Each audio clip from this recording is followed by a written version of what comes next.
Assalamualaikum warahmatullahi wabarakatuh. Nama saya Fuli Widianti Putri. Di sini saya akan mempresentasikan mengenai judul saya, yaitu Strategi Pemerintah Desa dalam Pencegahan Stunting di Desa Kedongkendo, Kecamatan Candi, Kabupaten Sidoarjo.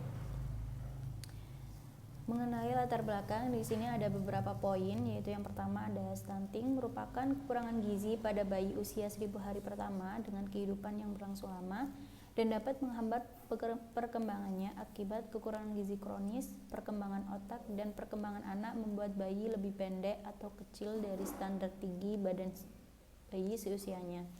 Kemudian peran strategis, dengan adanya peran strategis ini, nutrisi dalam pertumbuhan dan perkembangan mengarah pada peningkatan kualitas sumber daya manusia. Dengan pemberian nutrisi yang tepat dapat membantu individu mencapai potensi yang cukup. Kemudian permasalahan stunting.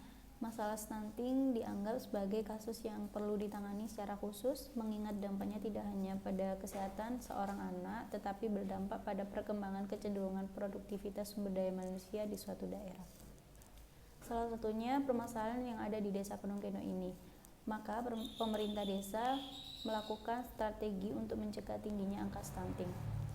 Kemudian Peraturan Presiden Nomor 72 Tahun 2021, Presiden Republik Indonesia telah mengeluarkan Peraturan Presiden tentang percepatan stunting agar kedepannya masalah stunting di Indonesia dapat teratasi. Tujuannya adalah untuk mengurangi keterlambatan pertumbuhan atau kasus stunting dengan target 14% pada tahun 2024.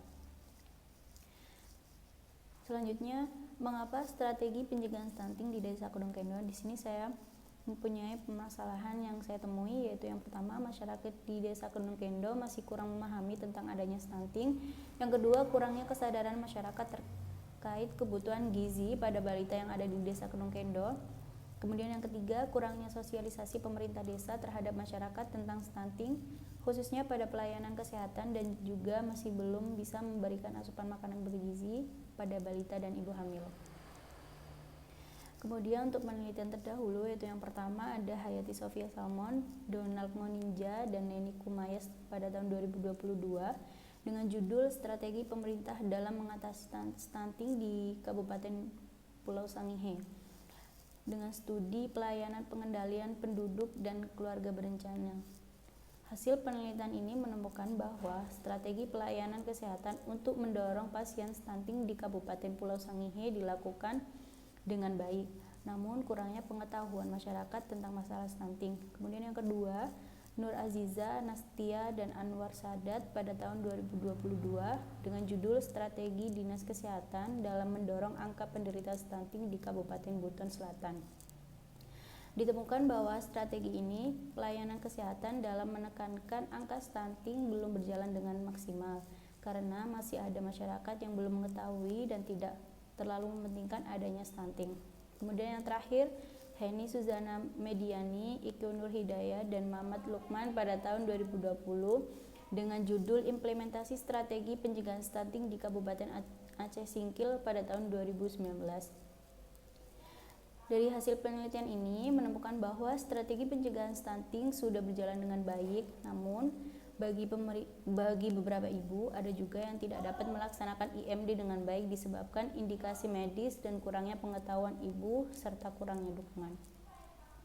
Kemudian untuk metode penelitian, jenis penelitian ini penelitian kualitatif dengan metode deskriptif.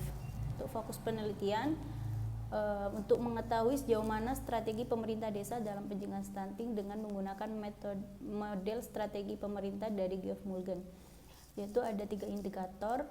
Yang pertama tujuan strategi, yang kedua lingkungan, dan yang ketiga tindakan. Untuk tindakan di sini ada beberapa poin, yaitu yang pertama nutrisi perbaikan sebagai pencegahan, dan yang kedua pijat akupresur untuk meningkatkan nafsu makan pada balita. Untuk lokasi penelitian, fokus penelitian ini di Desa Kedongkendo, Kecamatan Candi, Kabupaten Sidoarjo. Untuk teknik penentuan informan, yaitu penelitian ini menggunakan teknik positive sampling dan teknik pengumpulan data, yaitu yang pertama melakukan observasi terlebih dahulu, kemudian wawancara mendalam, yang ketiga studi pustaka. Untuk sumber data itu data primer dan data sekunder. Mengenai pembahasan, yang pertama ada tujuan strategi pemerintah desa dalam pencegahan stunting. Pencegahan stunting ini bertujuan untuk mencegah kasus kekurangan gizi dan kasus beresiko stunting terutama pada balita. Oleh karena itu, pemerintah Desa Kedung Gendong melakukan upaya peningkatan kualitas makanan dan minuman, serta melakukan sosialisasi terkait kasus stunting kepada masyarakat, khususnya bagi balita dan ibu hamil. Di sini ada data balita beresiko stunting di Desa Kedung Gendong, yaitu yang pertama pos 1 di RT 1, 2, 3, dan 5 masing-masing ada 2. Yang kedua RT 6, 7, 8, 9 masing-masing ada 4. Untuk pos 3 RT 10, 11, 12, 17, dan 18 masing-masing ada 1.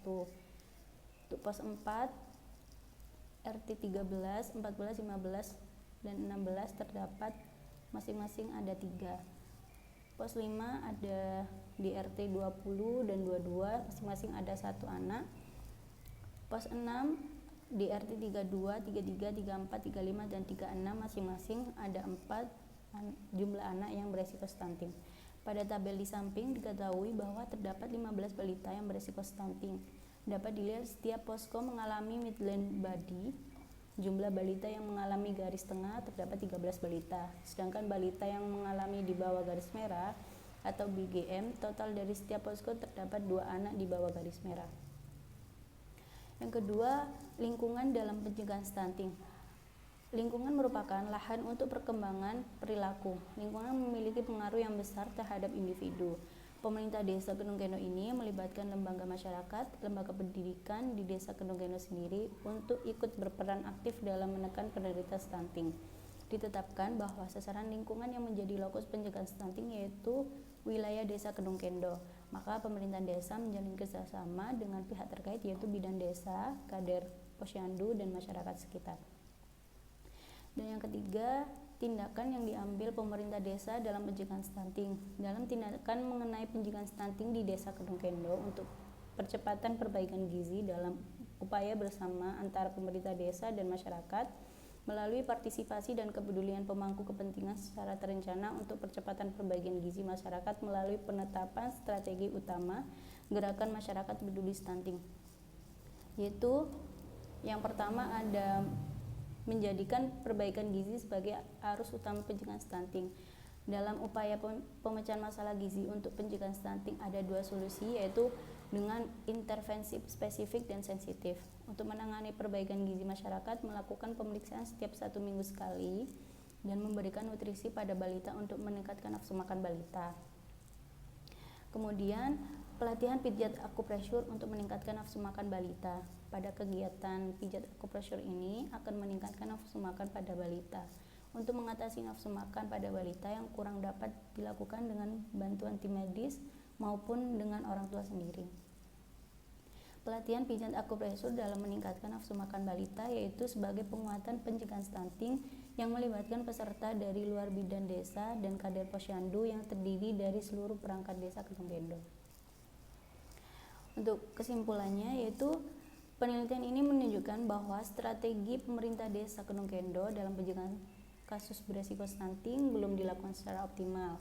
Maka dari itu, pemerintah Desa Kedung Gendong mengadakan gerakan masyarakat hidup sehat yang memiliki indikator yaitu tujuan, tindakan, dan lingkungan dari Geoff Mulgan. Pertama, tujuan pemerintah desa dalam mewujudkan keluarga serta anak sehat bagi penderita stunting dinilai belum tercapai secara optimal. Kedua, dinyatakan berhasil dalam pemerintah desa menjalin kerjasama dengan pihak terkait seperti bidan desa, Kader Posyandu, dan masyarakat sekitar. Dan yang ketiga, tindakan pencegahan stunting di Desa Kedung Gendong dinyatakan berhasil melalui kegiatan pelatihan pijat akupressure. Sekian presentasi dari saya akhiri. Wassalamualaikum warahmatullahi wabarakatuh.